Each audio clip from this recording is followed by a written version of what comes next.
Welcome to my ExcelPowerTips channel. In this video, which you might find useful, I'm going to show you how to create this user form where when you launch it from the worksheet, it comes up with a list of car models in a list box, and you can choose different manufacturer models by choosing different options from this list of options. So Mercedes going all the way down to BMW. And you can also add items to your list, remove items, update, and you can save the workbook. So for example, for Mercedes, if we chose for Mercedes E-Class Coupe and we added the item, that adds the item to the bottom of the list, and it also puts in the price as well. And if you wanted to remove an item, say from row 15, we click on the remove item, and then it asks you, do you want to delete the item? In this case, Toyota Avalon, row 15, and you click on yes.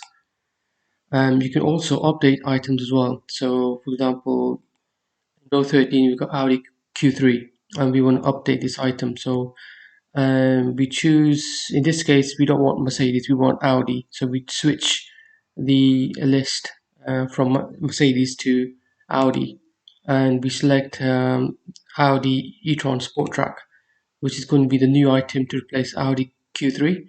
And then all we do is then click on update item. Then the VBA behind the user form asks if you want to update the item Audi Q3 with Audi e-tron Sport Track, and when you click on yes, it changes it for you. So next, I'm going to show you how to set up the worksheet and then design the user form and then write the VBA code, which is linked to the user form next. So next thing we need to do is we need to set up the lists, which will be the lookup lists and tables, which will be populating the list box every time we switch manufacturers. So in this sheet, car tables, we've got 5 manufacturers, and we've got the models for each of the manufacturers for Mercedes, Lexus, Toyota, Audi, and BMW. So what we do first is we convert the data rows of the column into a table. And for column A, we've got Mercedes. So we select the entire column for just the data rows, and we do that by from the header row from cell A1, for example, and we select the entire column by pressing Control Shift downward arrow.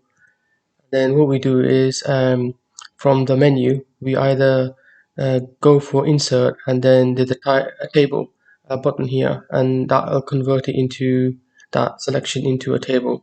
Or what we can do is if we press over the selected cells, Control T, that will also bring up the create table dialog box in the same way that the Excel menu does, and make sure that the my table has headers checkbox is checked, and then we click on OK. And when we do that, a context sensitive menu appears, Excel menu appears, and it's called Table Tools, and it's automatically selected once you create a table. And if you look on the left hand side, you'll see a table name that Excel has named for your new table. And that table name isn't meaningful, so change it to a meaningful name. So because we're looking at Mercedes, we'll call this table Mercedes. And similarly, we did the same thing for Lexus, Toyota, Audi, and BMW manufacturer and the car models under them. And the table names from Mercedes all the way to BMW are referenced in the VBA code, which we'll be discussing later. The car price list worksheet next to the car tables worksheet contains 2 columns, car and price. Car consists of the name of the manufacturer and the model name, and that's in one word. And in the price column, in column B, that consists of the price of that model. It's not the actual price, it's a randomly generated price. And this table is going to be referred to within the VBA VLOOKUP formula, and also the information is going to be pasted into the car sales worksheet via the user form. Next step is to design the user form. To do that, we go into the Excel menu from the worksheet, and then we click on the Developer tab, and then we click on Visual Basic. or you can also press combination of Alt F11, and that will also bring up the VBA editor. Then we click on this workbook object in the project pane, top right hand side, and then we right click and then we click on insert and then we choose the user form. And the standard user form that's pasted in terms of size by Excel, we just need to resize it. We can resize it like Excel puts a default name for the user form 1, when you're doing it for the first time. That's replicated it twice, once in the code name property and also in the caption. The caption property here, that is replicated in the bar of the user form. What we can do is we can change the caption to something more user friendly. So in this case, we're going to choose the word choose car make model. Next step is we click on the toolbox option on the menu for the VBA editor, and then that gives you a list of controls available in the toolbox. And from the list of controls, we choose ListBox, this icon there. If you just hover over the controls, then you'll see a tooltip appears for each of the icons, and that'll tell you which control it is. So we're clicking on the ListBox to control, click on it, and then draw the size of the list box the way you want it on the user form canvas. Just expand the entire user form as well. And then the next thing we do is we go back into the controls. We're going to next choose the frame control.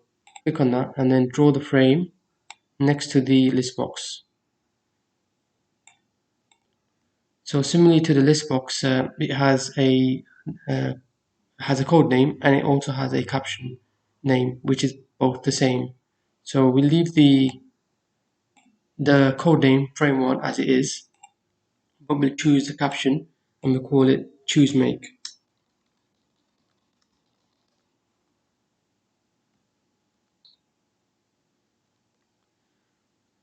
So going back to the frame, we go back to the toolbox and in controls, we select the option button. And these option buttons will switch the lists in the username. And we got 5 different manufacturers. So that would mean 5 lists of different models for each of the manufacturers. So we need to put 5 option buttons on the user form within the frame.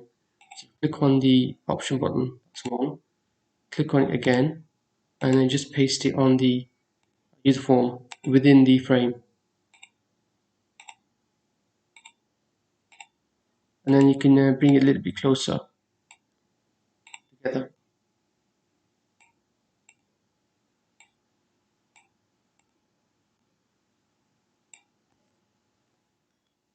So we can space them out evenly. We can have gaps in between the option buttons. But if you want to bring them all center aligned, if you select all of the option buttons and then you right click and then you click on align and then choose centers, and that will center everything for you. So that makes things easy for you in terms of spending time aligning things.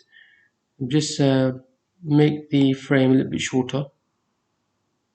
And then for option button 1, similarly with the other controls, you've got a code name and you've got a caption, which is both the same. So for option button 1, that's going to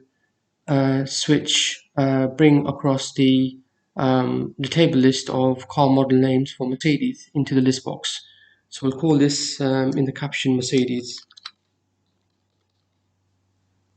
And for option button 2, we'll call this Lexus. And for option button 3, we'll call this Toyota. For option button 4, we'll call this Audi. And finally for option button 5, we'll call this BMW.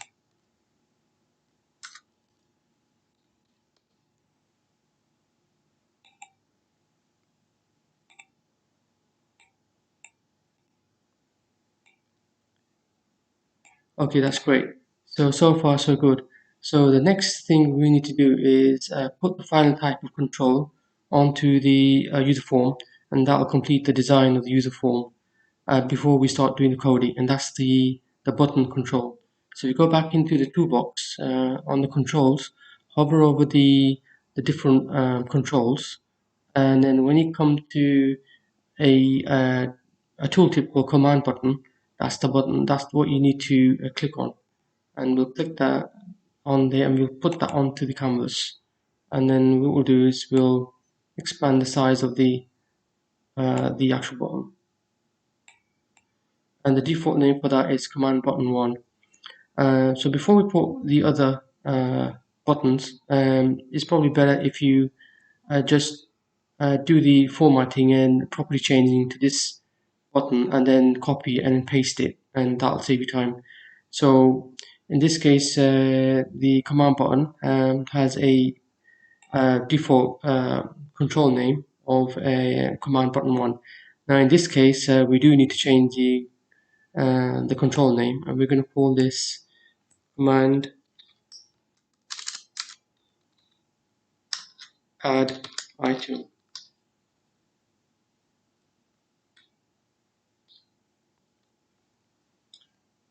And we'll also change the font. We'll change the font in the font property, and we'll change it to font size bold, and we'll put the font size as 9.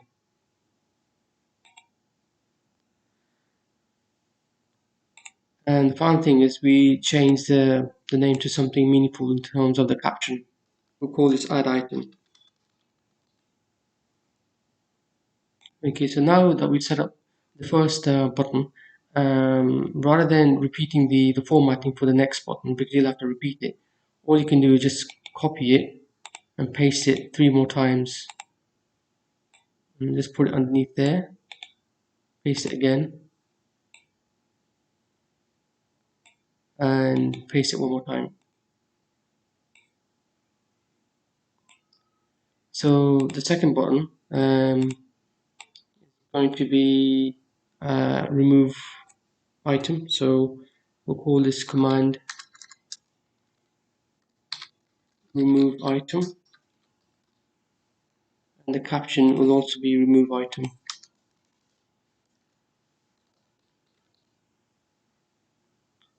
The next button is going to be update item. We'll call this update item,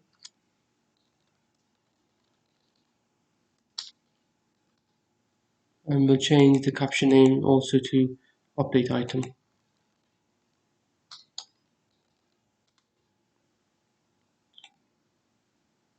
And finally, the last command button, well, this is going to be used to save the workbook. We'll call this command save. We'll call that save workbook.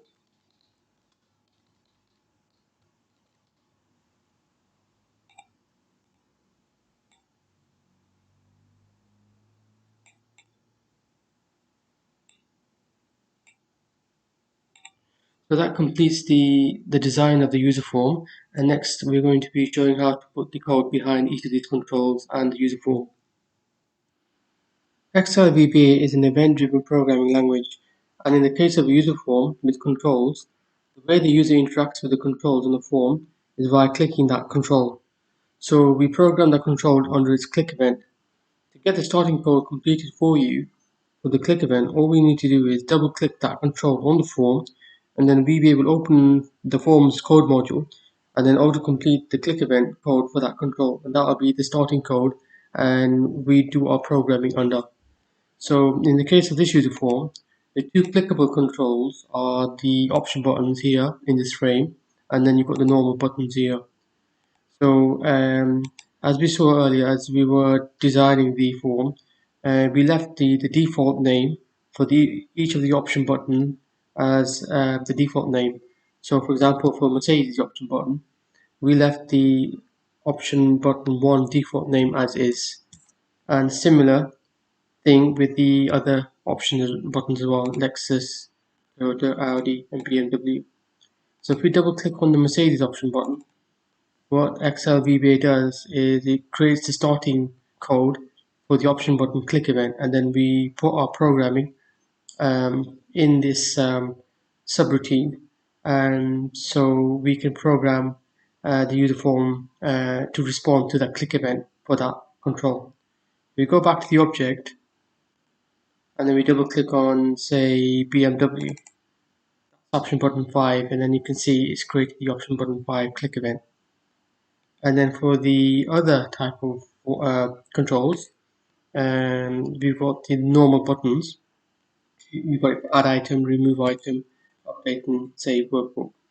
Add item, as we saw earlier, in this case we change the default name to the a more meaningful name. So for add item, we change the control name to command add item. So if we double click on the add item button, you'll see that the add item click event code has been created, the subroutine, and then we do the programming to respond to that event. So I've completed the VBA code for each of the controls of the user form, and I've got the user form running alongside the VBA editor. So you can see how the code for each of the controls relate to each other. What I've also done is I've closed the Project Explorer window and the Properties window, and you can re-enable that by going into the View menu. Doing it this way, you can see more of the code. The first line is option explicit. Doing it this way, you are forced to declare variables, which is good practice. This block here are global form variables, which are reused for the subroutines below. This block here is the initialize event for the user form. So if you look at the VBA editor, it has two drop downs. The first drop downs lists all of the objects in the user form. So for example, add item, remove item, and you've got the entire user form itself as user form. Then the second drop down is for each of those controls, including the entire user form, which is an object in itself. You can program different events. So I've selected the user form object, which is the entire object, and I've chosen the initialize event. And I've programmed the initialize event where once the form is loaded, this line loads the table for Mercedes into the row source of the list box, and also assigns the option button 1 true relating to Mercedes. And then this block here is the option button code for all 5 options. And by doing this way, when you select different options, it dynamically switches the list for the list box, the row source for the different tables. So for example, you've got Mercedes there for option button 1, and you've got Audi for option 4, and then you've got BMW, for example, for option 5. So the next block is the add item, and this block here, and what that does is it adds the item to the next available row on the car sales sheet, and it also checks to see if something's selected. What's selected from this box is handled by this code here. If it's -1, then nothing's selected, then it comes up with the error message, so it makes sure something's selected. So that's your error trapping, and it determines what's been selected using this line here. This index of the list box of the user form, which is fed into the list property of the list box, and then that determines what item has been selected. Then it proceeds with adding the item to the next available row, and also uses the VLOOKUP function for VBA in the worksheet function, and uses the car price list to get the price. This block here is the remove item code, and similarly for the active cell, if 1 is the value, then it can't delete the header row, and if it's not 1, so it's an item, and not 1, so something other than a 1, so it's a row that you need to delete. It just double checks to make sure that you want to delete the item at the row that is determined, and if you want to go for it, then it proceeds with deletion. The next one is the update item.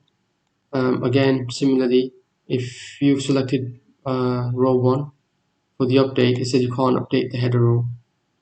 And then, similarly to the remove item, it determines the selected item, and then it checks to see if you want to replace the selected item with the item selected from ListBox. And if you want to do that, then it proceeds with the replacement. And it also puts in the, similar to the add item, it uses the VLOOKUP function to bring across the price for the new item. And then this final code here just simply saves a workbook. So now that the user form has been fully programmed, what we finally need to do is we need to go into the VBA project, and we go into this workbook object, and then we right click, and this time we click on insert and we click on module. That inserts a standard module. I've already done that, and if I double click on the module, and the code we simply need to add is called show form, and that just simply opens up the form. We need to do that so that this macro can be launched from the worksheet. Final step we need to perform is we need to go back to the worksheet, and from the Excel menu we need to click on the developer tab. Then around in the middle we need to click on insert, and the form control box appears, and we select button. We select that and then we draw the button on the worksheet, and Excel automatically opens up the assign macro dialog box. So as we saw earlier, we only created one macro in the standard module, so we just click on that, which we call show form. Click on OK, and the final thing we need to do is we need to replace the default name to something more meaningful. Open form, and now we can test the button, and that opens up the form with the list box and all the options with it.